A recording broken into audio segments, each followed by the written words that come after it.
सत्य समझौता नहीं करता। सत्य तो जुनूनियों के लिए, दीवानों के लिए, तलवार की धार पे चलने वालों के लिए। कबीर कहते हैं ना, जो गरबारे आप ना आए हमारे साथ। ओशो के जीते जी हम लोगों ने देखा, आसान था क्या ओशो के साथ चलना? ओशो वो हर चीज कर रहे थे कि उनके साथ आना मुश्किल था, उनसे दूर जाना तो बड़ा आसान था, और दूर जाते चले गए लोग। भीड़ के लिए ओशो कभी भी नहीं रहे। भीड़ को ओशो ने कभी पसंद नहीं किया। शुरू से जब भी उनको लगता था कि थोड़ी सी कायरों की भीड़ इकट्ठी होने लगी है, वो को एक झटका मारते और सब भाग खड़े होते। और ओशो के ढंग थे। अरे सत्य तो साधकों के लिए है यार, जीनियस लोगों के लिए, प्रखर प्रतिभावान लोगों के लिए। ये कर्मकांड, ये थोतागिरी, ये तो भीड़ के लिए, मूर्खों के लिए, गंवारों के लिए। ये आश्वासन और सांत्वना तो मूर्ख लोग ढूंढते फिरते हैं, प्रतिभाहीन। लेकिन ओशो के शरीर से जाने के बाद जो ये शोषकों की एक नई पीढ़ी तैयार हुई, जिन्हें मैं देवदत्त और लठ भारती और ये एक से एक लफंगों को मैं कहता हूँ, वो भीड़ इकट्ठी करना चाहते, क्योंकि उनका भीड़ से धंधा चलता है, पैसा आता है, नाम चलता है, सेक्स मिलता है। और उस भीड़ के लिए वो हर समझौता करते हैं। बहुत बहुत बहुत बहुत मूल्यवान बात यह है कि ये लोग ओशो के संदेश की हत्या करने में देर नहीं करते। उस हद तक समझौता कर रहे हैं, बस भीड़ आ जाए। हर वो कर्म कांड कर रहे हैं जिसके जीवन भर ओशो विरोध में बोलते रहे। अब तुम ओशो के संदेश की सूली दे के 10 लोग इकट्ठे भी कर लेते हो, किस काम की ये भीड़? मैं आए दिन देखता हूं फेसबुक पे, उछल रहे हैं, कूद रहे हैं, पता नहीं क्या क्या कर रहे हैं।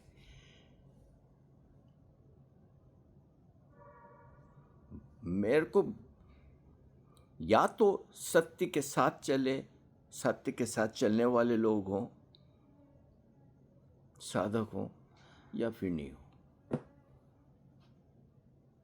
क्या फर्क पड़ जाएगा कि अरे एक से एक पारंपरिक संगठन है जिसमें करोड़ों अरबों लोग हैं, उससे क्या हो गया? उससे कौन सी मानवता ने चेतना की नई करवट ले ली?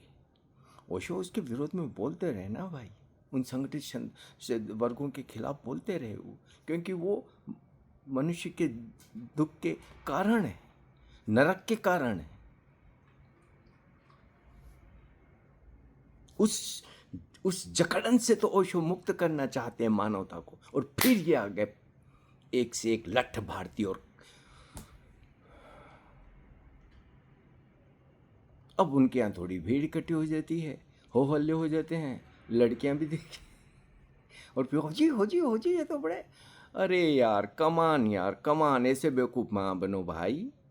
और फिर जब किसी ओशो के कार्य की तुलना इन ढक्कनों से, मैं सही शब्द तो सूतिया कहता हूँ, सूतियों के से होती है, तो बड़ा हैरानी होती है यार कि हम इतने गंवार और मूर्ख हैं क्या? और अगर इतने गंवार और मूर्ख हैं तो हम ओशो के लिए हैं भी नहीं। जो लोग ओशो के काम को, ओशो के संदेश को कर्मकांड जैसी गंदगी में डाल रहे हैं, उन्हीं कर्मकांडों के, जिन कर्मकांडों के जीवन भर ओशो विरोध में बोले, क्योंकि ये कर्मकांड मानव के दुख के कारण है। ओशो होली महोत्सव, अरे यार शर्म को, होली मनाना मनाओ, उसमें कोई बुराई नहीं है, लेकिन ओशो के नाम से ये क्या बेवकूफ़ी है यार? बस वो की भीड़ इकट्ठी हो जाए, ये होली महोत्सव, होली महोत्सव। और मैं देखता रहता हूँ इन दिनों में, कौन सी तो जयंतियाँ मना रहे हैं, कौन से पुराने किन्हीं धर्म स्थलों पे जा रहे हैं, ये पूजा कर रहे हैं। अरे यार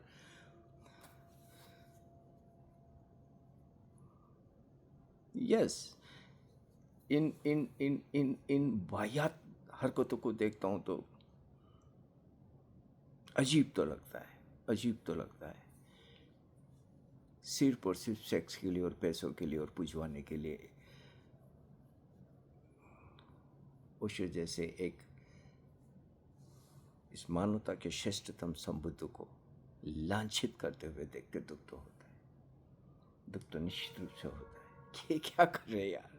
और फिर मैं इन लोगों को कुछ को व्यक्तिगत रूप से भी जानता हूँ, जीवन भर देखता रहा इनको पूना की गलियों में इधर से उधर भटकते हुए, सेक्स और पैसे के अलावा तो ये कुछ नहीं देख रहे थे। जब इनर सर्कल अच्छे से काम कर रहा था, बिल्कुल व्यवस्थित ढंग से जैसा ओशो डिजाइन करके गए थे, सबसे पहले किस व्यक्ति को बैन किया था और किन कारणों से बैन किया गया था?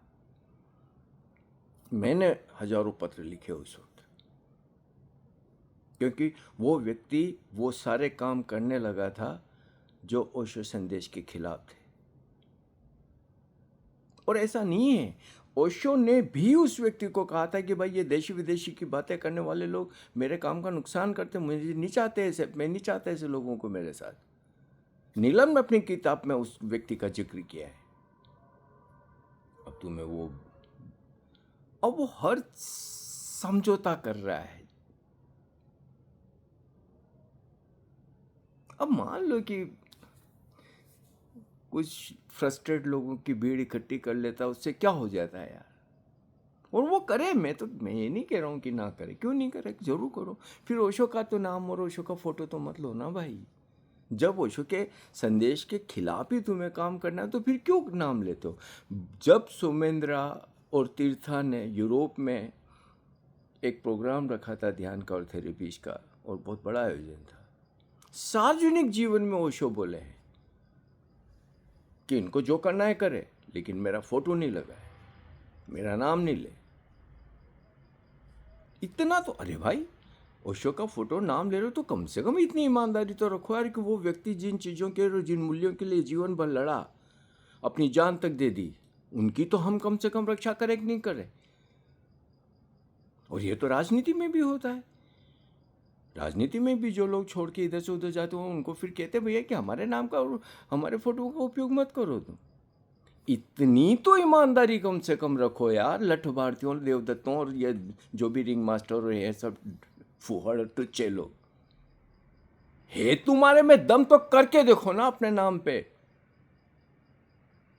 तुम्हें ओशो का कंधा तो सहारा, क्योंकि तुम ओशो के काम को सूली दे रहे हो यार, संदेश में जार मिला रहे हो, इसलिए तुम्हारे काम का और तुम्हारे नाम का विरोध तो करना पड़ेगा।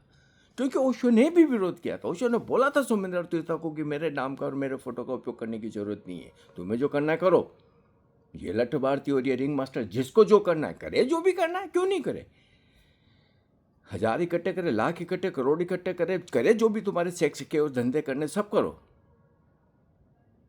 जो गंदगियां तुम्हें करनी जरूर करो, लेकिन ओशो को तो मत घसीटो उस टट्टी में यार। मेरा विरोध ही इस बात से, एक से एक लफंगे साले यार जिनके तो मैं नाम लेना पसंद नहीं करूं।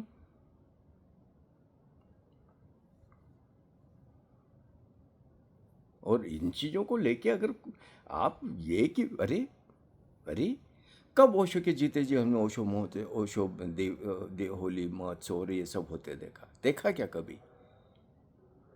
क्या ओशो ने इन चीजों की कभी स्वीकृति दी?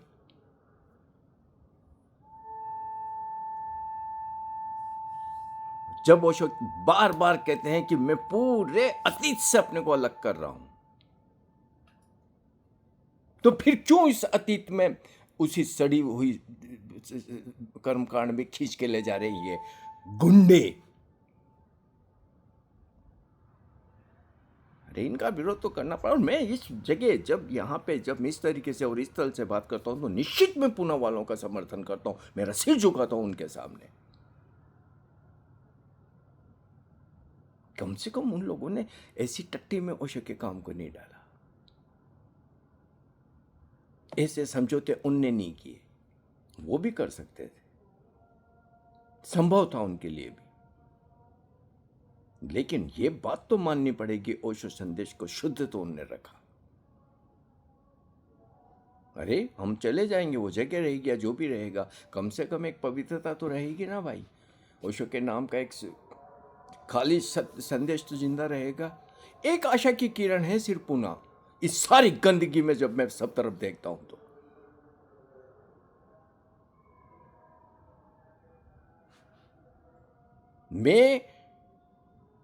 मेरा विरोध इन सारे तटपुंजियों के खिलाफ करता रहूंगा। मैं अपने विरोध को हमेशा न बुलंद करता रहूंगा।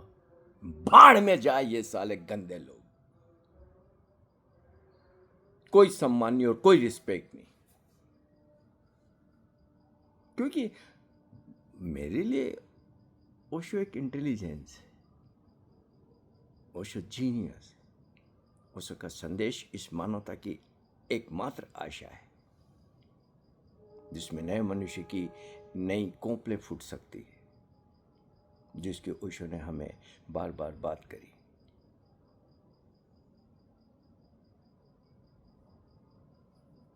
हम एक नए क्षितिज की ओर जा रहे हैं, ये मानवता जा रही है और ओशो उस के अग्रणी है।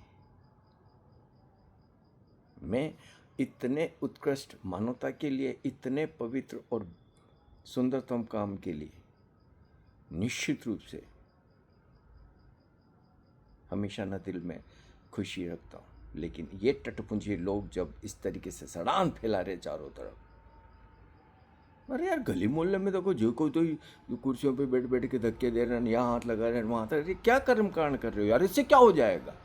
ये जो हाथ देख रहे हैं मालाओं को, मुझे पता है कि ये कुछ काम कहाँ से शुरू हुआ, ये जहर भी कहाँ से शुरू हुआ मुझे पता है, जड़ में। और मैंने तब भी विरोध किया था कि यार ये मत करो, ये तुम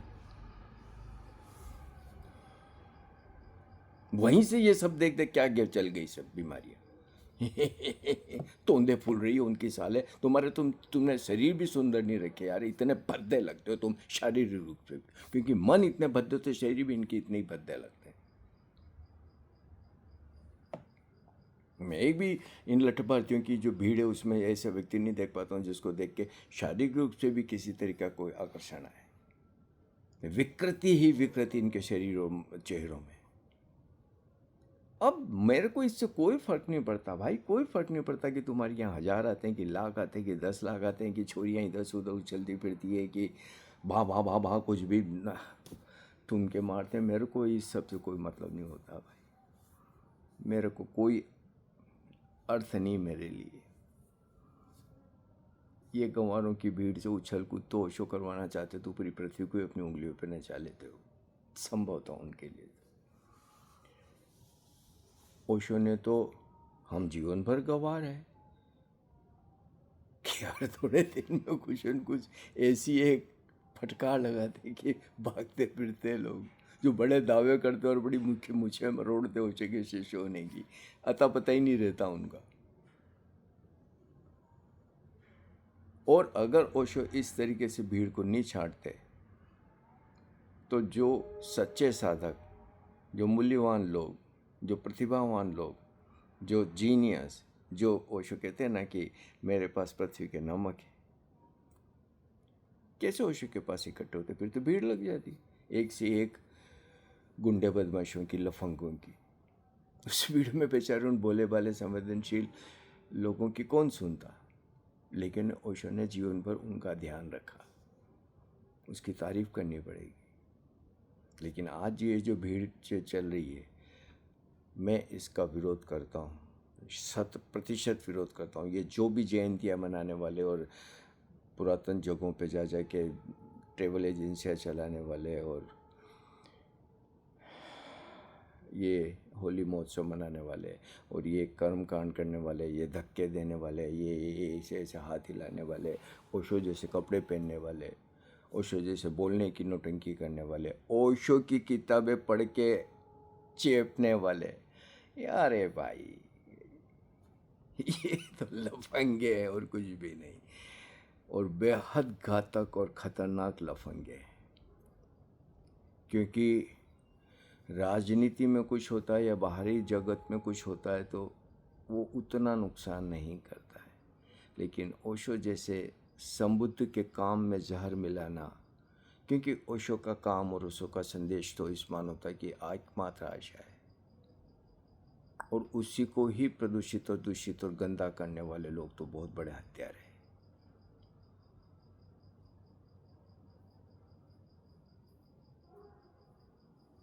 और इन हत्यारों का विरोध तो करना ही पड़ेगा, मैं करता रहूँगा।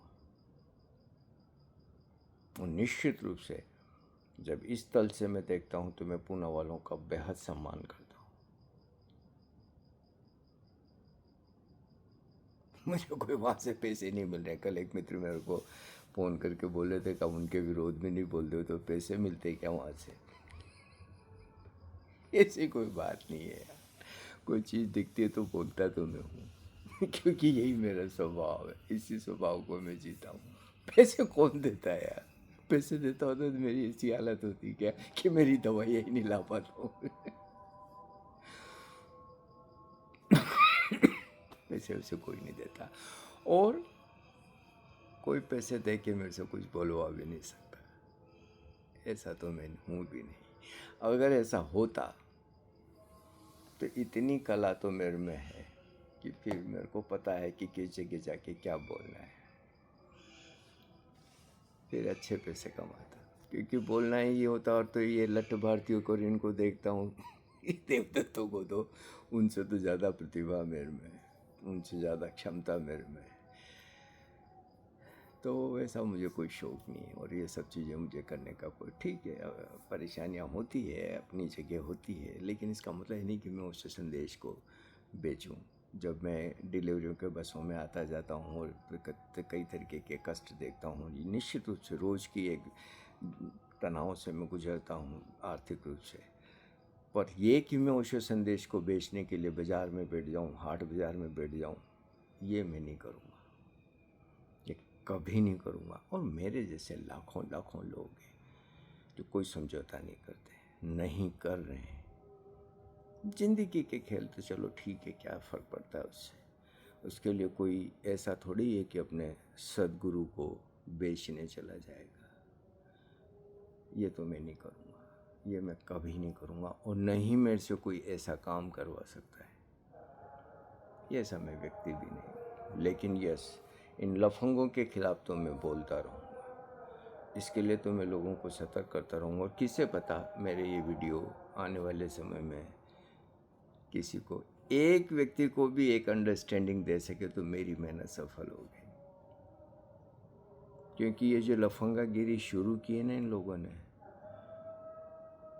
ये शुरुआत अभी बहुत फैलेगी, ये जहर बहुत फैलेगा। तो कम से कम कभी याद रहे कि इस लफंगागिरी के खिलाफ कोई बोल रहा था, सतर्क कर रहा था, सावधान कर रहा था। ये ओशो नहीं है। वो कितनी ही मालाएं डाल लें, वो कितनी ओशो के निकट होने के दावे करें, और वो कितनी ही रिश्तेदारियाँ बताएं और कुछ भी बताएं, ये ओशो के दुश्मन है, ये ओशो के दुश्मन है, ये ओशो के दुश्मन है। ये बातें कि पूना 1 और पूना 2, अरे यार क्या था पूना 1 में? ये तुम कुछ छोरियों को इकट्ठा करके उछल कूद करवा ले तो जो पूना 1 हो गया। अरे यार तुम्हारी शक्ल देखी है तुमने कभी? है तुम्हारे में वो क्षमता वो तूफान खड़ा करने की? तो ऐसे फूहड़ और मूर्ख और गंवार और लफंगों के किसी काम का मैं न तो कभी तारीफ कर पाता हूँ, नहीं मुझे कोई तारीफ जैसी चीज़ दिखती है। यस, चाहता हूँ कि मेरे इस वीडियो को ज़्यादा से ज़्यादा लोगों तक पहुँचाएं, शेयर करें, आर्थिक मदद करें।